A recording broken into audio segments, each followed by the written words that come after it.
Chair recognizes the delegate at mic 2. Thank you very much, Brother Chair. LeoGerard from the Steelworkers. I wrestled with myself for a few minutes of whether I should come up and tell this story, and I decided that I would. It's really a bit of a story about human white privilege. A couple of years ago, I was on my way to a hockey game, driving up Center Avenue. The cop pulled off some kids that did a U-turn, and he blocked the traffic. And we were standing in line for a long time waiting for the cars to move, and they weren't moving. So I put my signal light on, put my arm out the window, and honked my horn. And I pulled out around that car, and the cop then yelled at me to pull over, because I had almost caused an accident, he said. I pulled over, and he came up and I put my window down, and he kind of arrogantly told me that I had almost caused an accident and I should be ashamed of myself. I said, I didn't almost cause an accident. I said, I put my signal light on, I put my arm on, and I honked my horn so I could go around that car. He said, don't tell me what you did. I'm telling you what you did. I said, you can go to hell. I said, I'm telling you exactly what happened. He said, shut up or I'm going to write you up. I do whatever the hell you want. Write me up if you want. He wrote me up for careless driving. That's a pretty small price for me to pay to have an argument with a cop on the way to a hockey game. But I can tell you this, if I was black, my ass would have been in jail that day, and we ought to understand that there is such a thing as white privilege, and we have to do something about it. The other point I want to make, and I never thought I'd say this, I want to congratulate the governor of Virginia, Terry McAuliffe, because Terry McAuliffe took the initiative to take out and give every person who was released from prison on nonviolent crimes the right to go back and vote. When you've served your time, you shouldn't be denied the right to vote, and they ought to take that damn box off that you got to check so that you don't get a chance for a job, you don't get a chance to go back to school, and you don't get a chance to vote. So, Brother Chairman, I rise in total support of this, and it's up to us, those of us that are white, to understand our white privileges gives us advantages that we ought to make sure we use to make sure there is no such thing as white privilege and everybody gets treated the same. Thank you very much. Thank you, brother. Chair recognizes the delegate at mic 3. Good morning, President. I am JosieCamacho, Secretary-Treasurer of the Alameda Labor Council.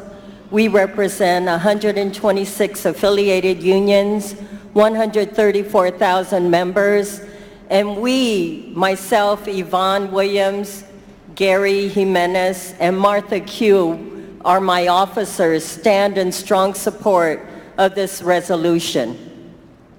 And I should just say by a brief story, at the age of 13, I did some shoplifting. And I stole some earrings and I got caught. Well, in Oakland, they put me into a holding cell. But I found out later my girlfriend was allowed to go home, and she was white. And so I just want to say and really applaud the brother from USW for talking about white privilege. Profiling continues to go on unto this day. I have a nephew who's a police officer, and I have a nephew who was picked up when he was coming home to his home after a party and was told to put his hands up. And if he didn't, he would be in big trouble. So we have a tale of two worlds here. Here in labor, we're all together, we're all united. When we leave these chambers, when we leave the convention, people look at us differently.